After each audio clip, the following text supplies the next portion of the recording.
നമ്മൾ മാത്രമല്ല world order എങ്ങനെ ഡിസൈഡ് ചെയ്യുന്നത്. ഈ ജൂയിഷ് കമ്മ്യൂണിറ്റി എന്ന് പറഞ്ഞാൽ വളരെ പവർഫുൾ കമ്മ്യൂണിറ്റിയാണ്.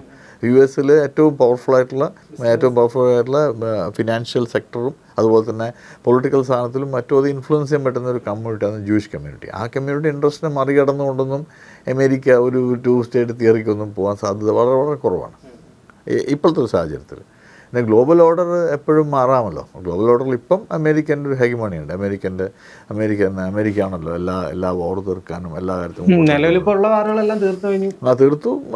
റഷ്യ യുക്രൈൻ വാർ എങ്ങനെ തീരുമെന്നറിയില്ല, പക്ഷെ തീർക്കാൻ സാധ്യത വളരെ കൂടുതലാണ്. തീരും. ഇസ്രായേലി ജനതയ്ക്ക് ഇപ്പോൾ ഹമാസിന്റെ ഭാഗത്തു നിന്നുള്ള ആക്രമണ ഭീഷണി ഇപ്പോൾ ഒഴിഞ്ഞു നിൽക്കുകയാണോ? ഞാൻ നേരത്തെ പറഞ്ഞല്ലോ, നമ്മൾ നേരത്തെ സംസാരിച്ചു, ഐഡിയോളജി അങ്ങനെ മരിക്കില്ല. അപ്പോൾ സ്വാഭാവികമായിട്ടും സിംഗിൾ വുൾഫ് അറ്റാക്ക് ഒക്കെ ഉണ്ടാവാം. സിംഗിൾ വുൾഫ് അറ്റാക്ക് എന്ന് പറയാം. ഒരു ടെററിസ്റ്റ് ഒറ്റയ്ക്ക് വന്ന് ഒരു 3 ആളുകൾ വെടിവെച്ച് കൊള്ളുന്നു, അത് സംഭവിക്കാമല്ലോ. അപ്പോൾ അത് ഇപ്പം ഈ ഇസ്രായേലിൻ്റെ ബോർഡർ ഷെയർ ചെയ്യുന്ന കുറേ ആളുകളുണ്ട്. അത് കുറേ ആൾക്കാർ ഇങ്ങോട്ട് കടന്നിട്ടുണ്ട് പല രീതിയിലും. അപ്പോൾ അങ്ങനെ ഇപ്പം ഞങ്ങൾ സെപ്റ്റംബർ 2025 ഈ 2 മാസം മുമ്പേ അവിടെ പോയിരുന്നു. അപ്പം ജെറൂസലേമിൽ ഞങ്ങൾ അന്ന് ജെറൂസലേമിൽ താമസിച്ച് ജെറൂസലേം ഞങ്ങൾ ടെലവീവിലേക്ക് വരുന്ന വഴിക്ക് നമ്മൾ അറിഞ്ഞത് ഈ ജെറൂസലേമിൽ ഷൂട്ട് ഔട്ട് ഉണ്ടായിരുന്ന ഒരാൾ വന്ന് വെടിവെച്ചു. 6 പേര് മരിച്ചു. ഒരു ബസ്സിൽ സഞ്ചരിച്ചു വന്ന 6 പേരന്ന് മരിച്ചു. അയാളെ വെടിവെച്ച് കൊന്നു, തിരിച്ചു കൊന്നു. അവിടുത്തെ ഒരു ലോക്കൽ പോലീസുകാരൻ വെടിവെച്ച് കൊന്നു. പക്ഷേ ഇങ്ങനത്തെ സംഭവങ്ങൾ ഇസ്രായേൽ എപ്പോഴും സംഭവിക്കാം. പക്ഷേ വേറൊരു കാര്യം എന്താ വെച്ച് കഴിഞ്ഞാൽ ഇസ്രായേൽ ജനത എപ്പോഴും വളരെ കോൺഫിഡൻ്റ് ആയിരിക്കും. കാരണം അവർക്കിപ്പോൾ ഒരു മിസൈൽ അറ്റാക്ക് വരുന്നതിന് ഒന്ന് അയൺ ഡോം ഉണ്ട്.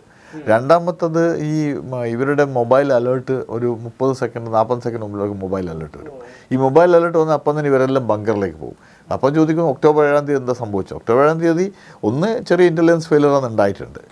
2 അന്ന് ഈ സബാത്ത് ഡേ ആണ്. ഇസ്രായേൽ റിലീജിയസ് ആയിട്ട് അന്ന് അവർ മൊബൈൽ ഫോൺ നോക്കുകയോ ടെലിവിഷൻ കാണുകയോ ഒന്നും ചെയ്യാത്തൊരു ദിവസമാണ് ഷബാത്ത് ഡേ എന്ന് പറഞ്ഞാൽ. അന്നാണ് ഈ അറ്റാക്ക് നടന്നിട്ടുള്ളത്. ഒരു സാറ്റർഡേ ആയിരുന്നു. സാറ്റർഡേസിൽ ഒരിക്കലും ഇസ്രായേലീസ് വളരെ ലത്തർജിക്കൽ, ഒരു അവധി സാറ്റർഡേ ആണ്, നോട്ട് സൺഡേ. അപ്പോൾ ഹമാസിൻ്റെ ത്രട്ട് എപ്പോഴും ഇൻഡിവിജ്വലായിട്ട് ത്രട്ടൊക്കെ ഉണ്ടാവാൻ സാധ്യതയുണ്ട്. അതൊക്കെ എപ്പോഴും ഉണ്ടാവും. ഹമാസ് നല്ല ഫോമിലാവണം എന്നൊന്നുമില്ല.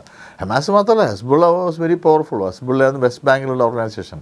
ഹെസ്ബുള്ള ആയാലും ഹമാസ് ആയാലും ഇറാൻ്റെ ബോർഡറിൽ നിന്ന് യമനിലുള്ള ഹൗത്തികളായാലും ഇതൊക്കെ ഇറാൻ്റെ ഒരു ഇറാൻ്റെ പ്രൊട്ടജീസാണ്. ഇറാൻ ഉണ്ടാക്കിയ ഓർഗനൈസേഷൻസാണ് ഇതെല്ലാം.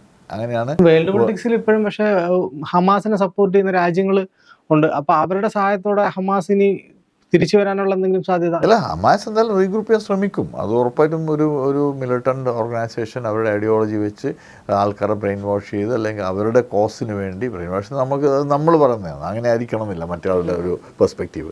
അപ്പോൾ അവർ അത് ആ സാധനം അവരുടെ ഐഡിയോളജി അവർ ഇതാക്കി ആ കോസിന് വേണ്ടി അവർ ഇനിയും ഫൈറ്റ് ചെയ്യാൻ സാധ്യതയൊക്കെ ഉണ്ട്.